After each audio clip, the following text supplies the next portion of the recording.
पति की मौत के बाद अकेली रह गई एक महिला इंसाफ के लिए दर दर भटक रही है, लेकिन अब तक उसे कोई सुनवाई नहीं मिली है। थक हार कर पीड़िता ने आत्मदाह की चेतावनी दी है। जानकारी के मुताबिक पीड़िता अनीता, जो कि स्वर्गीय हरपाल सिंह की पत्नी है, पिछले 30 वर्षों से अपने पति के साथ सहारनपुर के शक्ति पेट्रोल पंप फैक्ट्री में कार्यरत थी। 19 फरवरी 2025 को अचानक उसके पति की मृत्यु हो गई।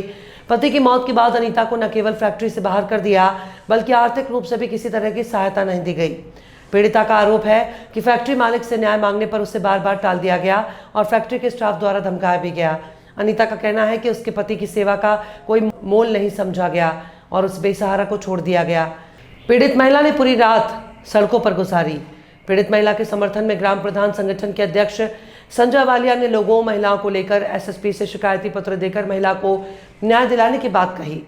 ग्राम प्रधान संजय वालिया ने कहा कि अगर महिला को न्याय नहीं मिलता तो जिले के सभी ग्राम प्रधान मिलकर महिला के समर्थन में धरना प्रदर्शन भी करेंगे। तब तक करते रहेंगे जब तक महिला को उनका हक नहीं मिल जाता। क्या मामला हुआ? अजी मैंने 30 साल से यहाँ रहते रहते मेरे पति की डेथ हो गई।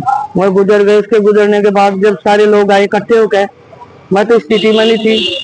भाई हम तेरी जिम्मेदारी लेते हैं, तेरे घर बना कर देंगे, हम बाहर जो भी होगा तेरा हम खर्चा उठाएंगे।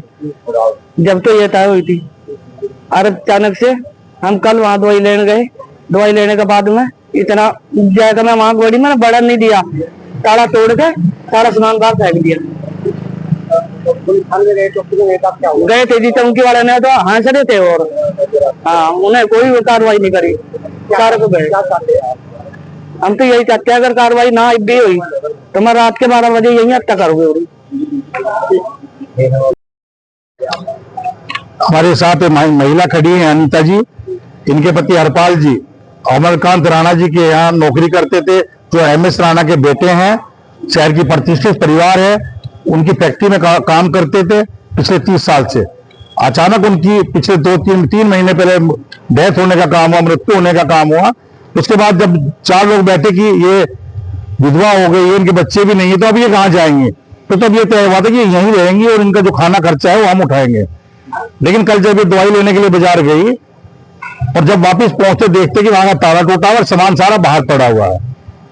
इन्होंने थाना सदर में भी एप्लीकेशन दी, एसपी सिटी साहब से भी गुहार करी, लेकिन उसके बावजूद जो चौकी इंचार्ज है काशीराम कॉलोनी में, उन्होंने अब तक कोई कार्रवाई करने का काम नहीं किया। रात इन्होंने प्लेटफार्म पर सोकर गुजारने का काम किया। क्या पुलिस की जिम्मेदारी नहीं बनती थी कि इन्हें सुरक्षित स्थान पर पहुंचाया जाता और उनसे पूछा जाता कि 30 साल रहने के बाद पति की मौत भी वहीं पर हुई है, मौके पर काम पर मौत हुई है, तो उनकी जिम्मेदारी बनती है। तो क्या बेसहारा को शहर में ऐसे छोड़ दिया जाए? हमारा कहना है एसएसपी साहब से भी यही गुहार लगाई है कि हर हाल में इनका इंसाफ किया जाए। नहीं तो इन्होंने बहुत कड़ा निर्णय लिया है कि जब मेरा कोई है ही नहीं तो मैं जीकर इस दुनिया में क्या करूं। हम इसके पक्ष में नहीं है। हम बार बार इन्हें यही सलाह दे रहे हैं ऐसा निर्णय ना ले, लेकिन इनका मानना है जब खाने को नहीं होगा और रहने की व्यवस्था नहीं है तो मैं बच्चे मेरे हैं नहीं, पति चला गया तो मैं रह के क्या करूंगी। फैक्ट्री में काम करती थी? वहाँ बहन से थी उनकी फैक्ट्री में,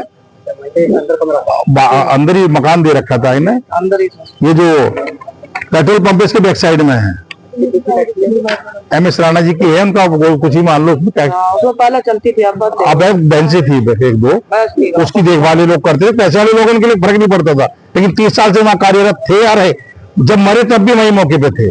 तो साफ तौर पे इंसान मिले नहीं होगा तो ये तो करे ना करे प्रधान संगठन इसमें और डेयरी संचालक संघर्ष समिति इसमें पूरी तरह से इन लोगों के साथ है और जरूरत पड़ी तो धरना प्रदर्शन भी करने का काम करेंगे।